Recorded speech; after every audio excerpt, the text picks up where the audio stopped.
Som.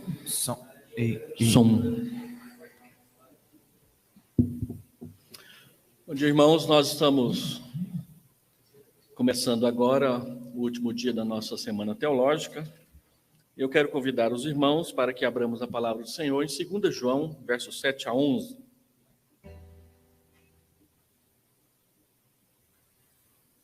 Segunda Epístola de João, verso 7 a verso 11. Nós estamos trabalhando esses dias aqui na nossa conferência a importância da doutrina e a sua relação com a vida prática das igrejas.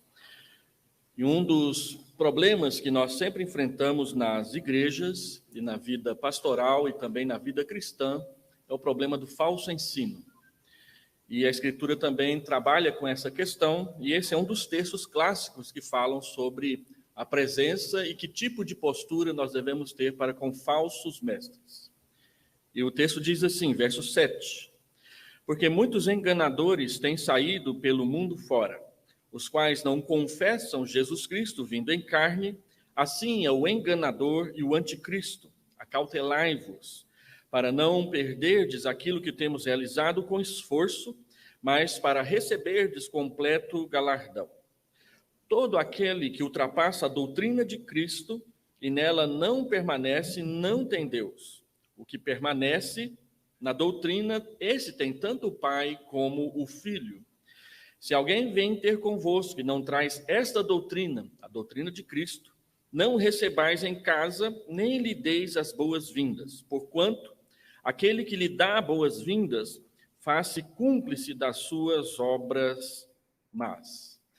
A Escritura Sagrada sempre trabalhou de forma muito dura aos falsos mestres e aqueles que ensinam falsamente.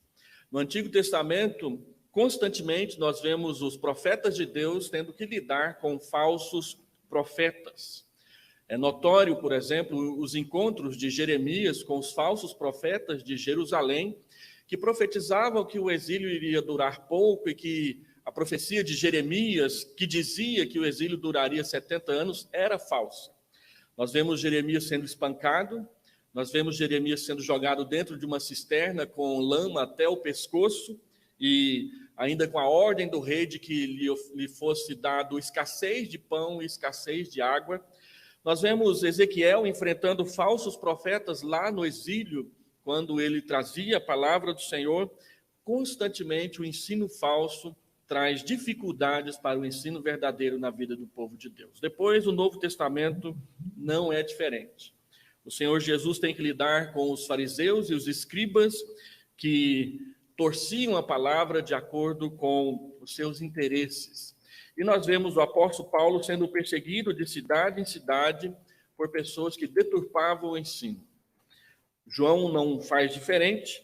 Mas quando você lê, por exemplo, 2 Pedro, capítulo 2, que é um capítulo inteiro de 2 Pedro dedicado aos falsos mestres, ele traz um discurso muito duro, dizendo que o castigo dos falsos mestres será pior que o castigo de Sodoma e Gomorra, será pior que o castigo de Balaão, e que o resultado prático do falso ensino é como nuvem sem água, é como como nuvem sem chuva, e como fonte sem água. Você olha para aquelas nuvens escuras e pensa, vai chover, vai regar a terra, e elas simplesmente passam por sobre a sua cabeça. Você vai até uma fonte achando que terá água para matar a sua sede, e ela está seca. Não tem água boa, não tem aquilo que realmente ajuda. E João aqui, nessa carta, ele nos chama a atenção, eles tenham cautela para com aqueles que ensinam a doutrina falsa. Lembre-se que o padrão para que nós possamos saber o que é falso e o que é verdadeiro é a doutrina de Cristo.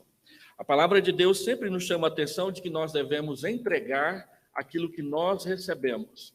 E tradição no Novo Testamento, nos ensinos de Paulo, não é aquilo que os homens fazem para melhorar a liturgia. Tradição é entregar aquilo que nós recebemos. Isso é importante por causa da ressurreição. Paulo fala em 1 Coríntios 15, eu falei para vocês aquilo que eu recebi. Então ele descreve os eventos da ressurreição e diz que isso é importante para que a nossa fé seja sadia. E é exatamente essa doutrina verdadeira, essa doutrina bíblica, essa doutrina que vem do próprio Senhor Jesus Cristo, é que alimentará a igreja. Quando nós chegamos na Reforma Protestante e o protestantismo entra em controvérsia com o catolicismo, a razão novamente é a doutrina. Não somente a doutrina da justificação, mas a doutrina da palavra de Deus. O catolicismo ensina o dogma da sucessão apostólica, e desde os primeiros livros da patrística, como, por exemplo, Clemente e Inácio de Antioquia, Clemente de Roma e Inácio de Antioquia, é dito que a igreja encontra a sua unidade no bispo, porque Deus enviou o Filho enviou os apóstolos, e os apóstolos enviaram os presbíteros e os bispos. E esse polinômio, que é conhecido como a sucessão apostólica, é questionado por João Calvino nas Institutas, quando ele diz, é claro que existe sucessão apostólica, mas a sucessão não é de pessoas, a sucessão é de doutrina. Aqueles que receberam e que têm autoridade para conduzir a igreja, na verdade, eles receberam um depósito doutrinário que eles devem transmitir, proclamar às novas gerações. Porque se nós abandonarmos esse depósito, o depósito da fé, o depósito da doutrina, o dogma que não é aquilo que nós inventamos, mas é aquilo que está na Escritura, é nisso que nós devemos perseverar. E sempre que nós abrimos mão da doutrina, nós trazemos perigo para a vida de fé das igrejas. Sempre que nós colocamos o pragmatismo em primeiro lugar, sempre que nós colocamos o conveniente em primeiro lugar e deixamos de prestar atenção devida ao ensino que nós recebemos, a igreja sofre, a igreja declina no seu sabor de sal e na sua função de luz no mundo que nós vivemos. João nos chama a atenção para que, com cautela, prestemos atenção naqueles que estão ultrapassando a doutrina. Quem não ultrapassa a doutrina, ou o verso 9, todo aquele que ultrapassa a doutrina de Cristo e nela não permanece, não tem Deus. Não somos nós que falamos isso, não é uma questão de ciúme de denominações ou denominacionalismo, é a própria Escritura. Todos nós vamos prestar contas a Deus por aquilo que nós ensinamos ao seu povo. A melhor forma de estarmos bem na presença do Senhor no dia do juízo é ensinarmos a sua palavra, porque a única coisa que Deus requer dos seus despenseiros é que cada um deles seja encontrado fiel. Que Deus torne essa casa uma casa onde a palavra do Senhor é ensinada. Olá, meus irmãos e irmãs. Quero trazer uma saudação a todos aqui. Estou passando aí pela fase final do meu Então, o presbiterianismo nacional seja forte, não porque tem finanças, não porque tem carisma, mas porque tem Cristo. Vamos orar. Pai, nós entramos na Tua presença nessa manhã, louvando o Teu nome pela oportunidade de mais uma vez meditar na palavra do Senhor e ensiná-la.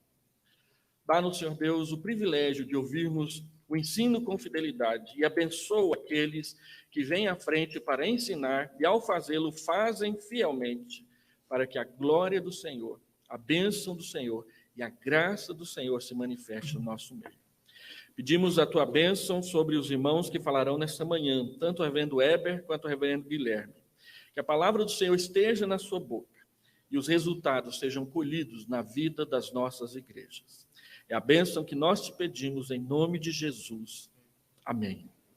Nós vamos adorar ao Senhor com cânticos. Eu passo a palavra à equipe de louvor.